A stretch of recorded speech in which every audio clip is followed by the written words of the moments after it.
Okay, I'm going to review. I'm doing Spider-Verse again because, um, I really, um,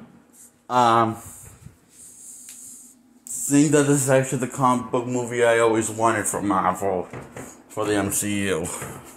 Marvel goes. Because that's why I'm reviewing it again, and I want to explain why. And this is the cinematic universe from Marvel I wanted to see get kicked off in Iron Man, but didn't fulfill my hopes and dreams at all. Just lowered my expectations and taught me to lower my expectations for all films, including comic book films mostly. Comic book movies, so yeah. And in 2000, no comic movie has taught me more than 2008 Robert Downey Jr.'s Iron Man movie. Taught me to expect less from the comic book genre for movies, live action movies only, compared to every else bad thing, even on the M. Night Shyamalan movie. Expect less quality this in general compared to. Especially mostly we compare it to an M. Night Shyamalan film, a bad one, which he's made a lot of. And so this movie, Spider-Verse, 2018 Spider-Man Into the Spider-Verse, gets a 10 out of 10. Easily. That's why I wanted to just get out of the way, okay? And the story is like well, there's a lot going on, but it keeps it, it tells us a very complex story. It's lots of heart and humor, and lots of excitement and adrenaline rush. And that's what all the entire film feels like once Spider-Man, once the whole thing starts, actually. Similarly for the opening, it starts when the whole thing starts, and surprisingly, the thing doesn't really miss a beat. I mean, it doesn't feel as that, but it's not really meant to, because it's not focused on a Spider-Man guy in a Spider costume. That was the opening thing. Then it cuts to Miles Morales getting ready for school and running late because he was listening to music and doing artwork all night. And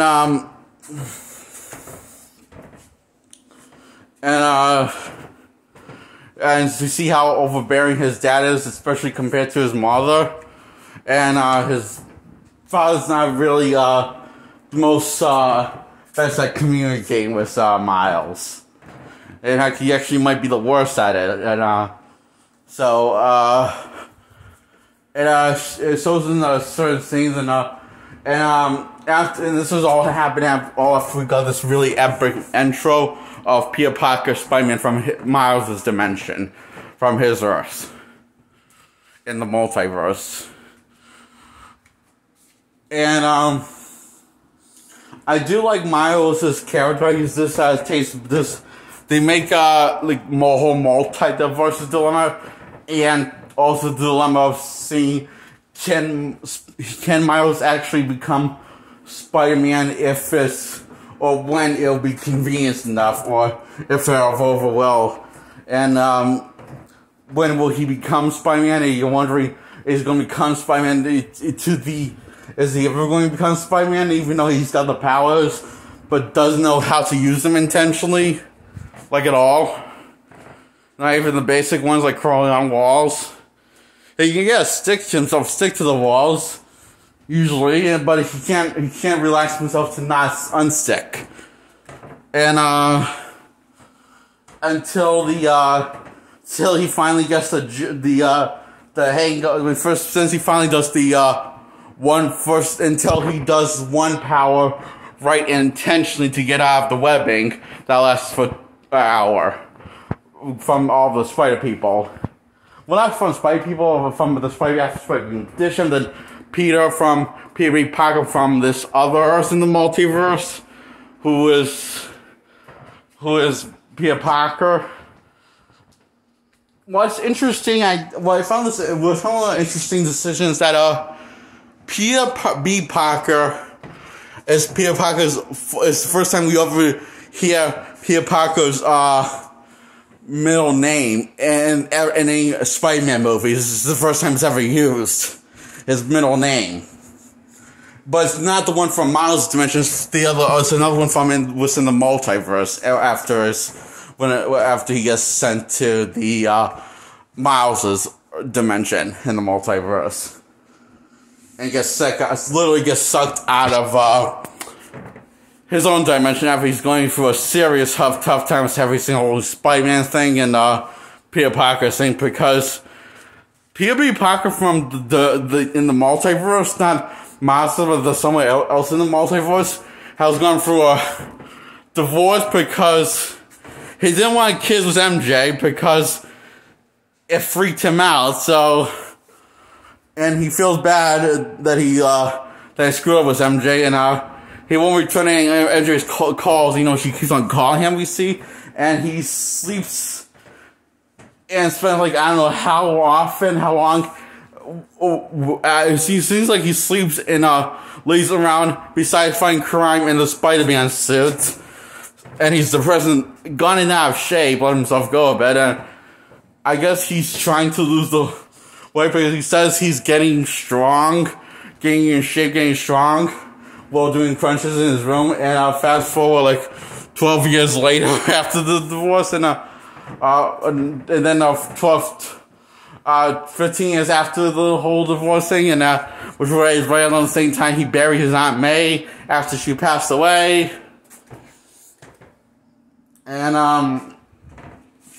this was also after he made some really bad money-making decisions, like investing in a Spider-Man restaurant, a taco restaurant, which got shut down, I guess, because of legal rights, because I guess he probably could. I'm just saying, guess it's not explaining why he got shut down, but I think it's because he didn't, you know, I don't think it was legal. I mean, even though he technically is Spider-Man, I'm just taking a guess, but maybe he didn't give people any rights to, make products off of his stuff or songs, because he didn't give away his secret identity, and I guess that's a thing in this in Peter Parker universe, but not in Miles' universe. Because here's the thing why I think that Peter Parker from Miles' universe has made products off of his superhero persona, but never actually gave away of what his superhero persona is until he gets killed off by Kingpin. By literally getting stomped on with Kingpin's foot on his skull. Rough way to go. This is after they took off the mask, and Peter Parker, before he gets killed, says, "Oh, that's a no." And this is he's mentioned how he says the whole him coughing up blood is not a bad thing. Pokes fun of that. He makes a joke for him coughing up blood is probably not a good sign.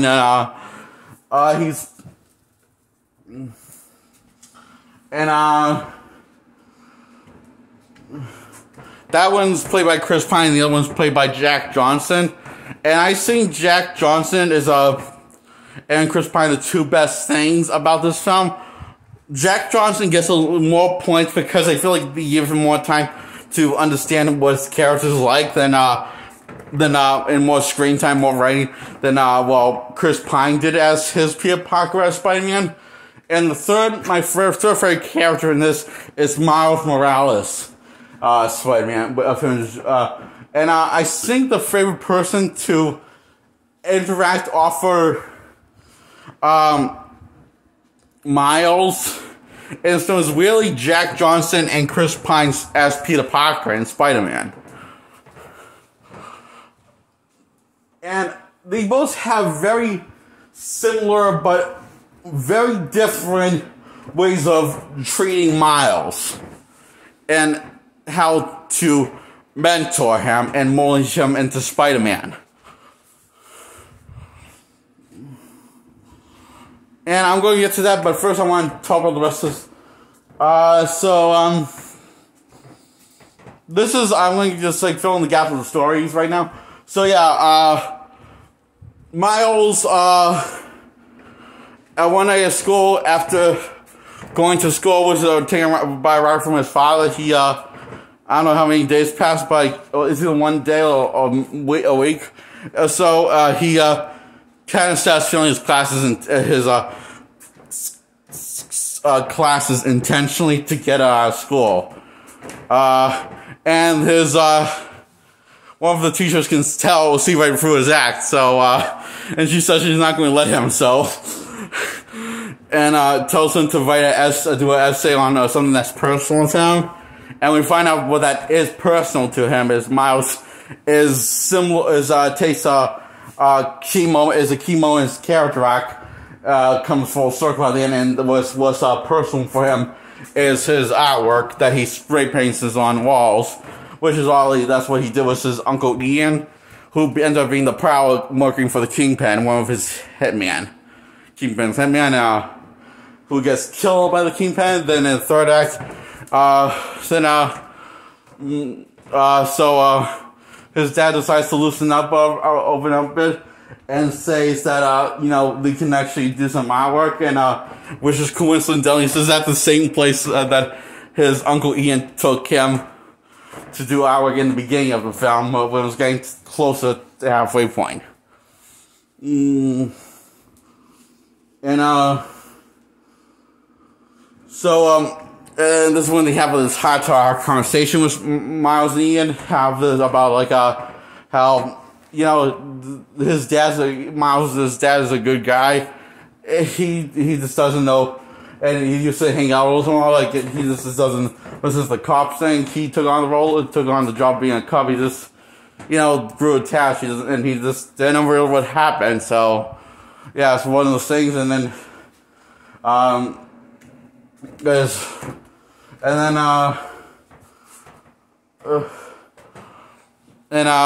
the reason why he brings this up, because Miles reminded Ian all like his dad when he was younger, before he took on the role of being a cop. And and once he took on the role of being a cop, that's when they started growing apart. I think it might have something to do with knowing that Uncle Ian was the Prowler. Because the reason why, besides him being just a cop, I think it has something to do with him knowing that he was one of the Kingpin's hitman, that goes by the name the Prowler, the supervillain name that Spider-Man takes on, and one of the people that took a part in killing off Spider-Man, the world's greatest hero. Is how he's built up in this movie. As well as most popular hero in Miles' dimension. So, yeah. So and he's the one that took off Spider-Man's mask as the Kingpin ordered the Prowler, who is Uncle Ian, so to take off Peter's mask before he gets killed off by the Kingpin. And, yeah, so...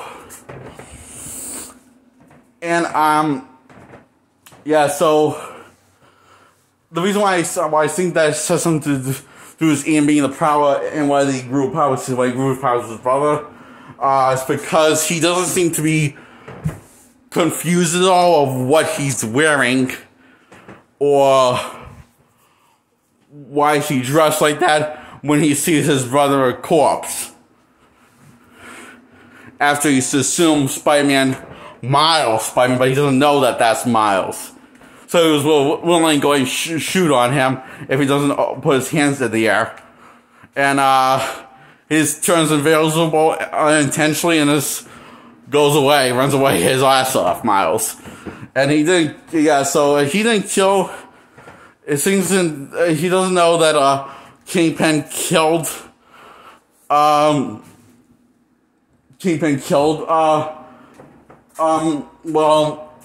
his brother.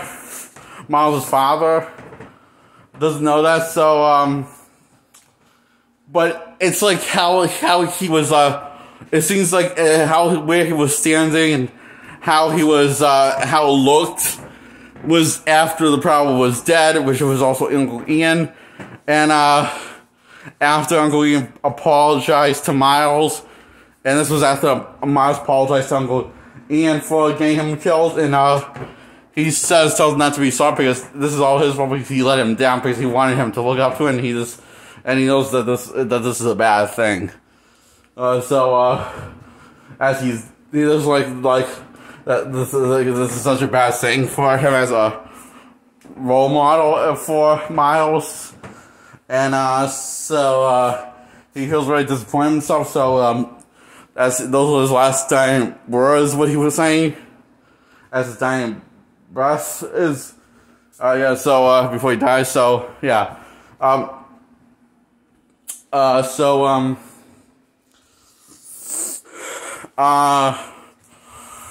and this is after the Prowler tracked Miles' fall, I'm guessing. Well, one of the villains, all the villains of the Sinister Six show at the house while the Kingpin's outside while fighting the other Spider people.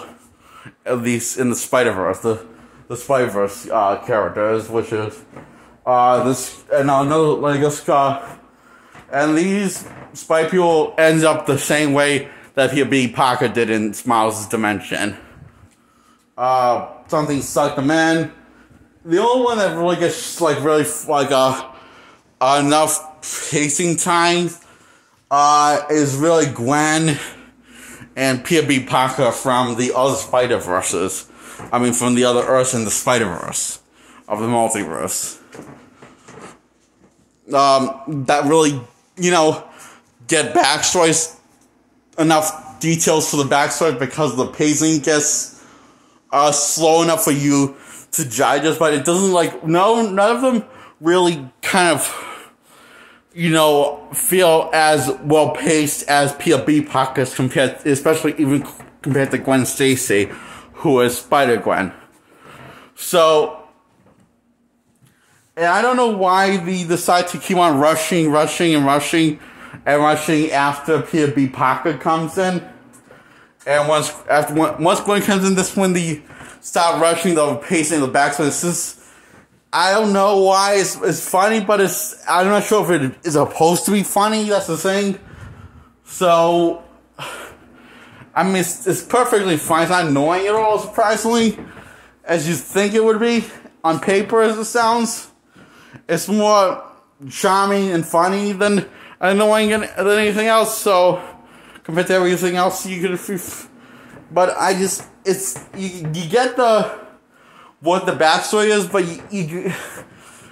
but that's only if really paying really good enough attention. Otherwise, it just comes across as very random and honestly, you're not paying close enough attention on what the backstory is. The ones outside of Spider-Gwen and Peter B. Parker Spider-Man from the other Earths in the multiverse.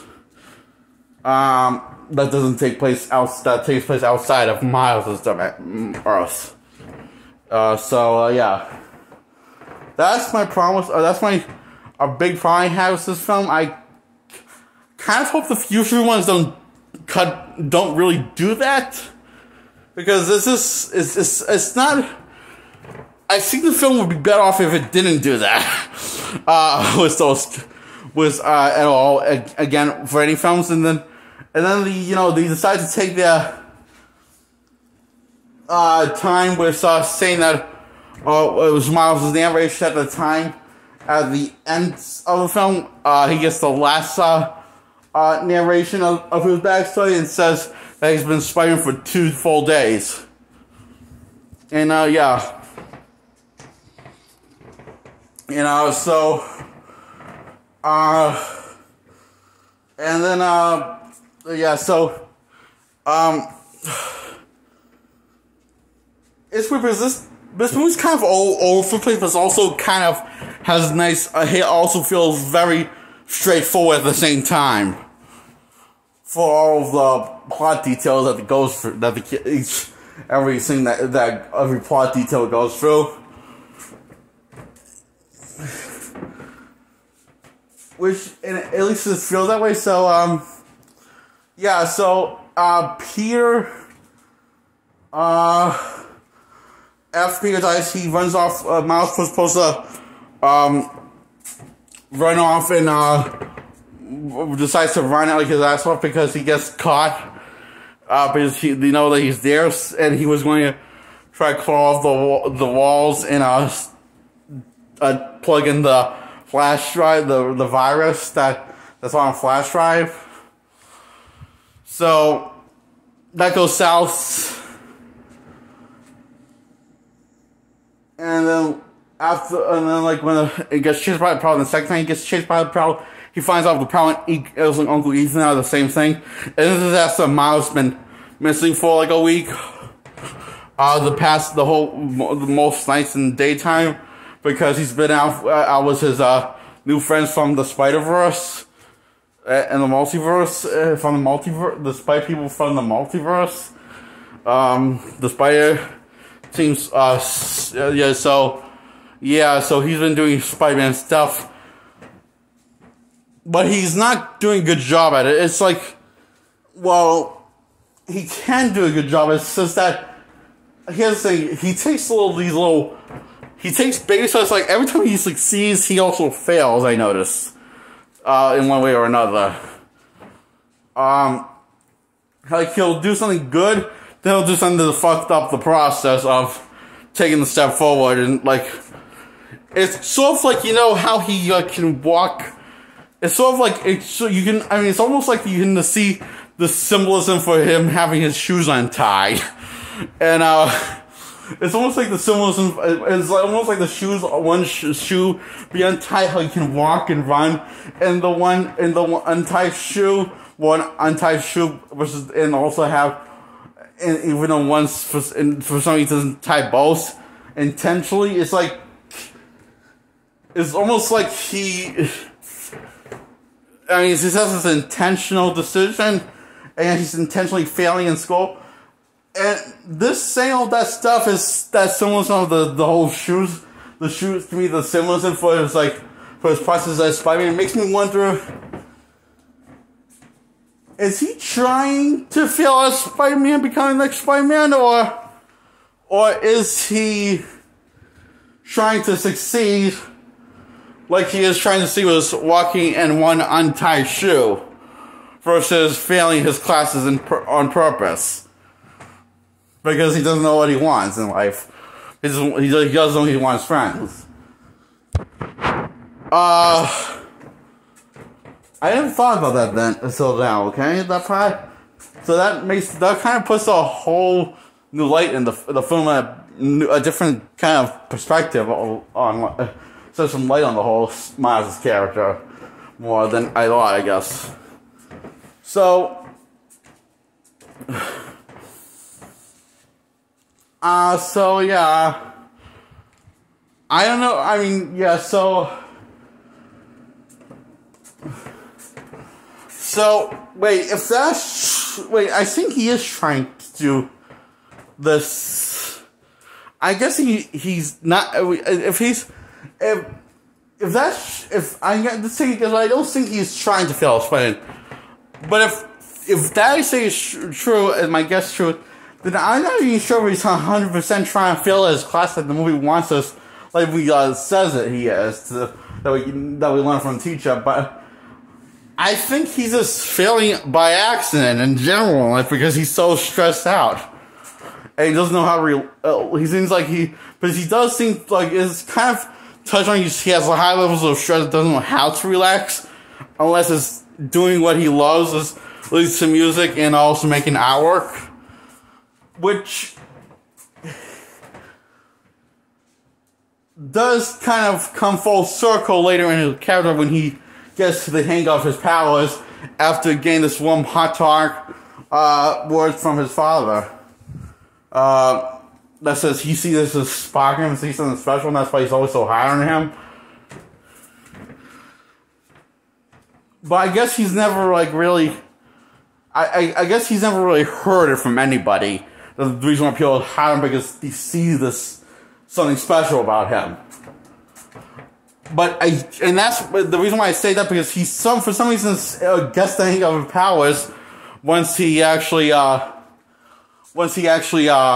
hears those words that he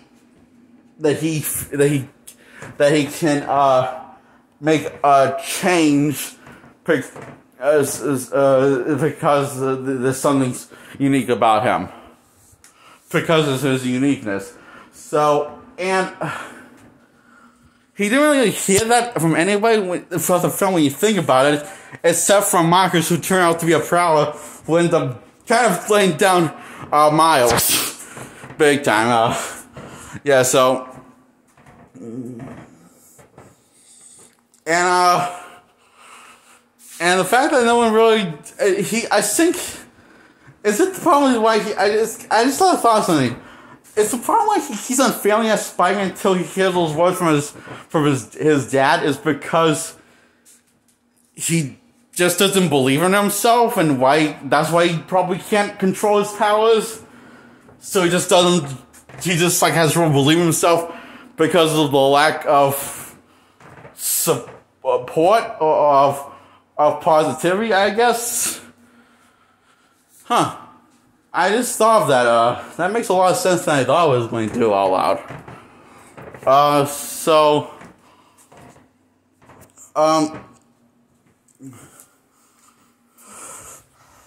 And